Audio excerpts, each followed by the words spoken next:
And now, our feature presentation.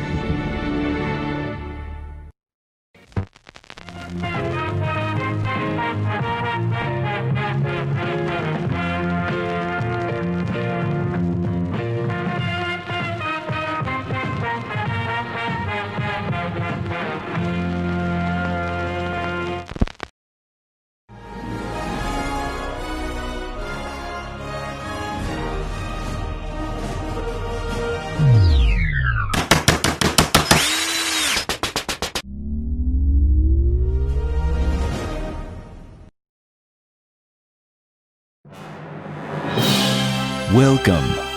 Open your mind, your body, and your soul. Immerse yourself as you drift deeper into the sound.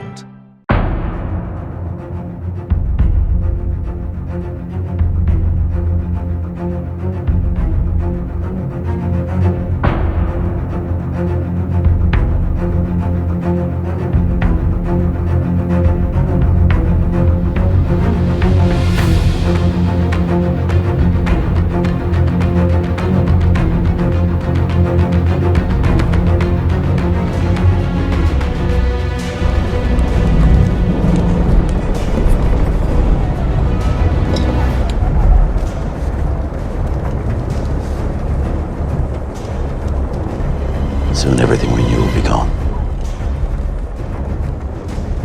All that is left of creation will lie within these walls. Outside, just the waters of chaos again. You're angry. You judge me. Let me tell you a story.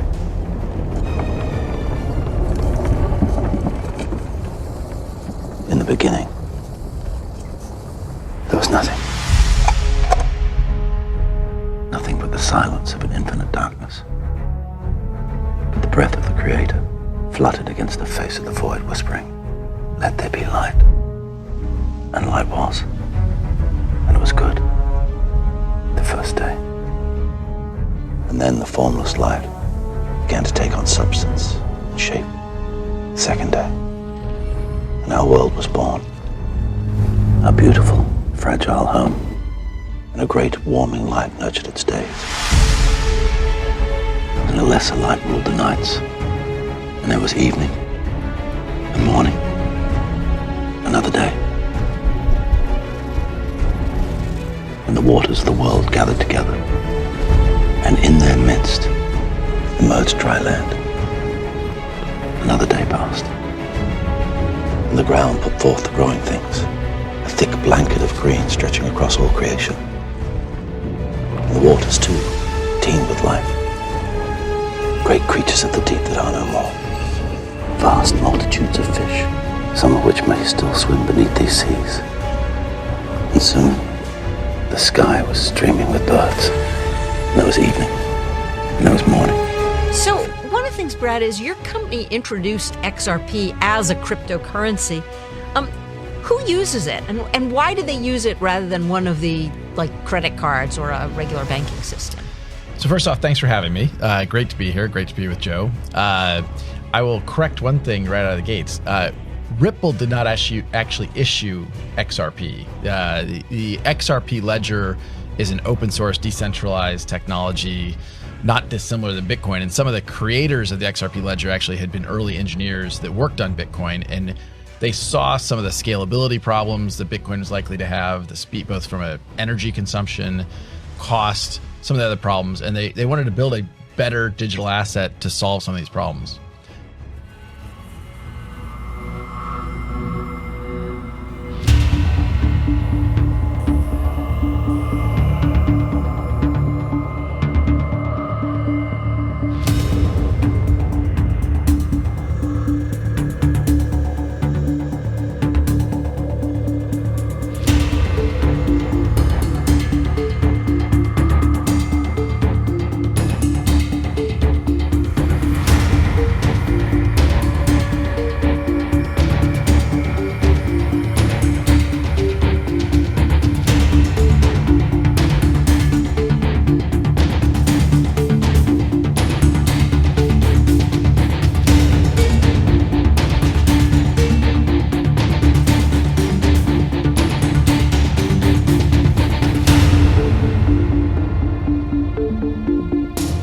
that this is as close to instantaneous transfer of money humanly possible that he has ever seen.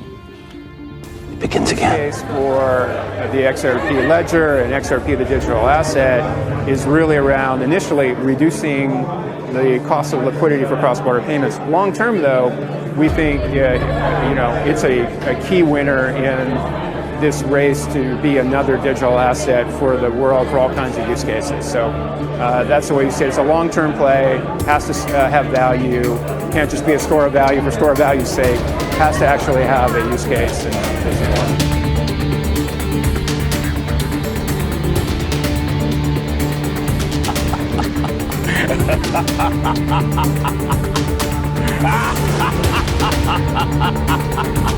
You have meddled with the primal forces of nature, Mr. Beale, and I won't have it!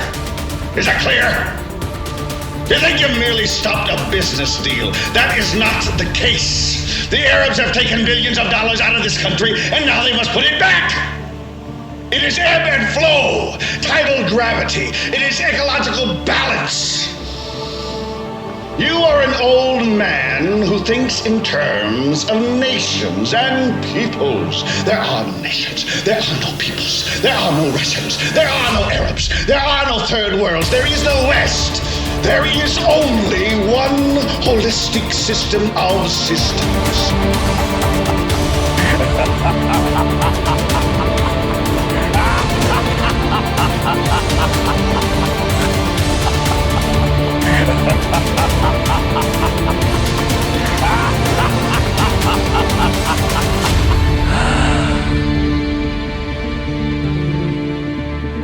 About burn rate.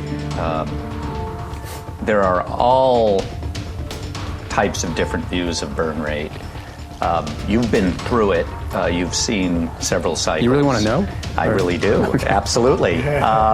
Chris has done a great job on this, by the way, so it's an easy question, but it's a remarkable thing because a guy like Chris, we raised money quickly, successfully on a second round. There's a lot of money in the bank. We see most entrepreneurs, when they have that money, they find ways to spend it, even if they say they might not. You've done a great job, but why has it been so important for you to really manage that burn rate, keep it very low as you've built the business? You've spent no money on marketing. Maybe take us through that and what advice you would give, having been through cycles, and how people should think about it. It's probably the fear of what we all did during 99, 2000, the sort of land grab, where we were all spending like drunken sailors, and you were forced into it. We did the $5 million Yahoo deal that brought in $1 million worth of business. It was like, what the hell were we thinking? And we were all celebrating that because it was a great, to be honest, it was good. It was a good press release. It led to Goldman, working with us for our IPO. It led to another round, which, it sort of made sense back then, but it's a reckless way to run a business. And it was all about marketing. So I think, now it's more of a focus on technology. One vast and immane, interwoven, interacting, multivariate, multinational dominion of dollars. Petrodollars, electrodollars, multi-dollars, Reichmarks, rims, rubles, pounds, and shekels. It is the international system of currency which determines the totality of life on this planet. That is the natural order of things today. That is the atomic and subatomic and galactic structure of things today. And you have meddled with the primal forces of nature.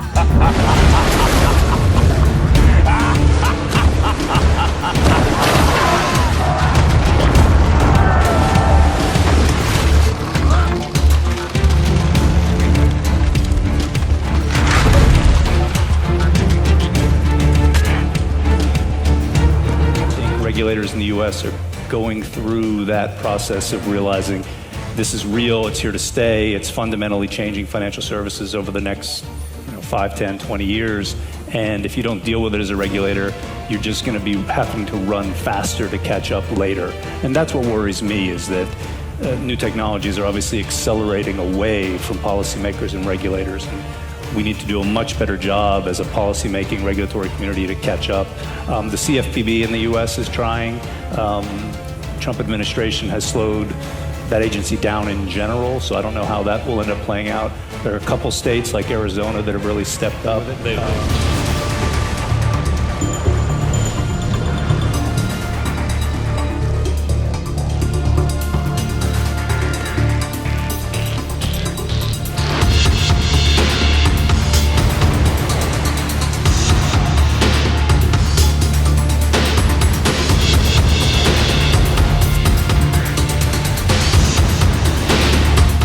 And you will atone.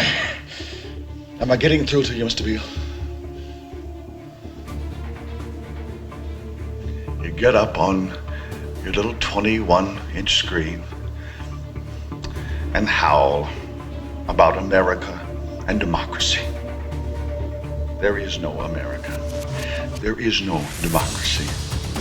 There is only IBM and ITT and AT&T and DuPont, Dow, Union Carbide, and Exxon. Those are the nations of the world today. What do you think the Russians talk about in their councils of state? Karl Marx? They get out their linear programming charts, statistical decision theories, Minimax solutions, and compute the price-cost probabilities of their transactions and investments, just like we do.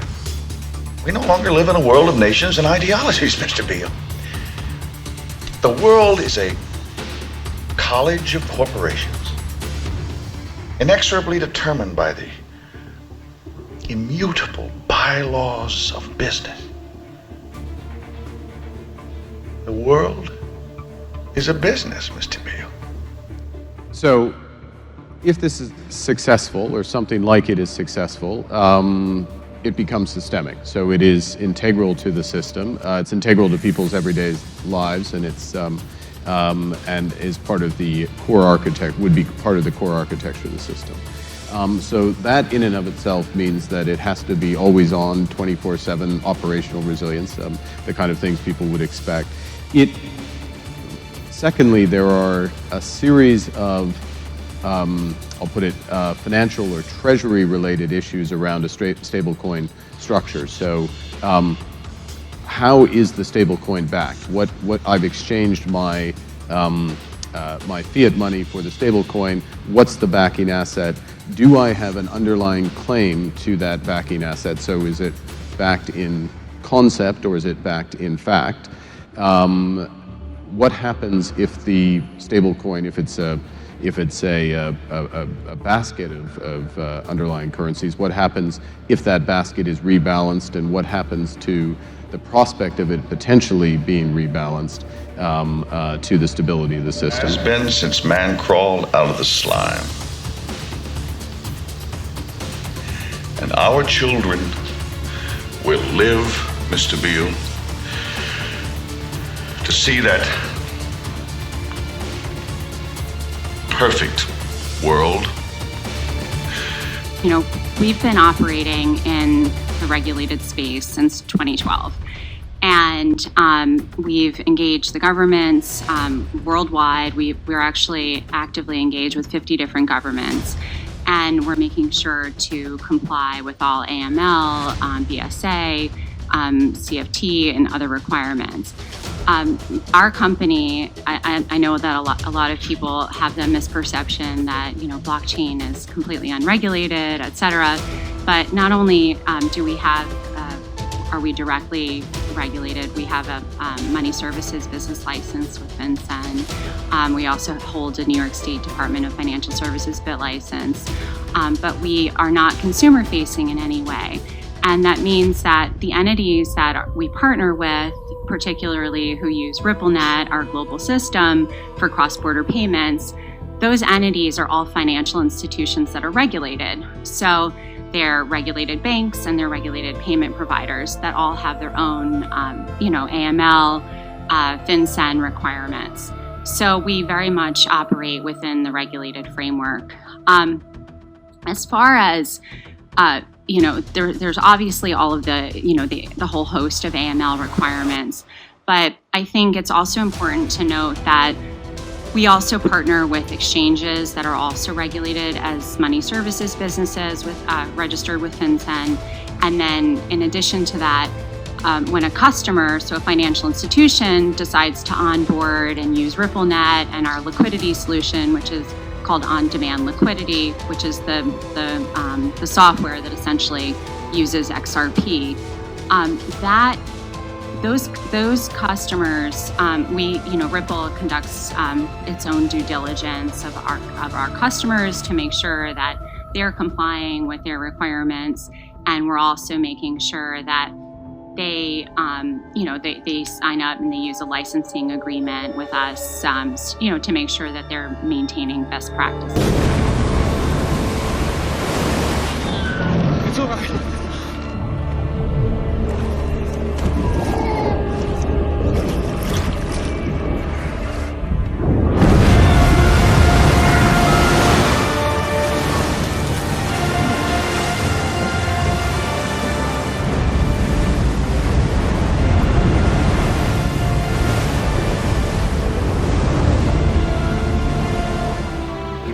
One vast and ecumenical holding company, for whom all men will work to serve a common profit, in which all men will hold a share of stock,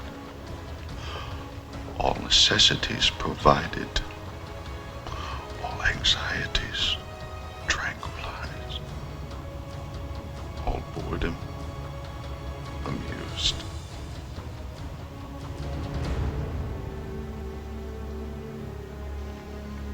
And I have chosen you, Mr. Beal, to preach this evangel.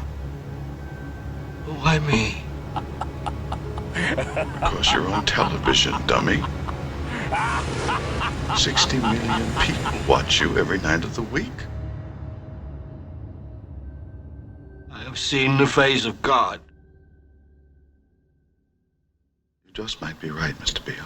Answer is, in a perfect world, what we see an interoperable payments network world of the future, where all payment networks are interoperable. The world we live in today, and I'm using PayPal and Venmo as the example, is highly not interoperable. What you're talking about in the U.S. Fed and the faster payments, that's a domestic clearing. We actually think, yes, that would be fabulous. Actually, Ripple was one of the kind of leads on that task force. At some point, though, you have to go from the U.S. dollar to another currency. There are examples, as you described, in the Nordics that are coming together in small pockets. The question is, can you do that across hundreds of countries, or a couple hundred countries, and thousands or tens of thousands or hundreds of thousands of different payment networks? We see a world where today the Internet of Information uses TCP/IP and HTTP to enable interoperability across information networks. How do we enable interoperability across payment networks so that if I want to go from my BAML account to Paytm, the leading mobile wallet in India, and it's Mother's Day, and I want to send my mom $100 US, that I can do that with no big deal. Today, to send that $100 to my mom in India, would be very expensive and very uncertain as to how it would ever get to Paytm, the largest mobile wallet provider in India. So I view those as all positive developments. Some governments have, some domestic governments, like Mexico's local clearing is way better than the United States. That's good. Now if we get into with MoneyGram, we get into one bank in Mexico, we can get to any other bank in Mexico in sub 1 hour. That's way better than the United States. And now you claim that you have heard his call.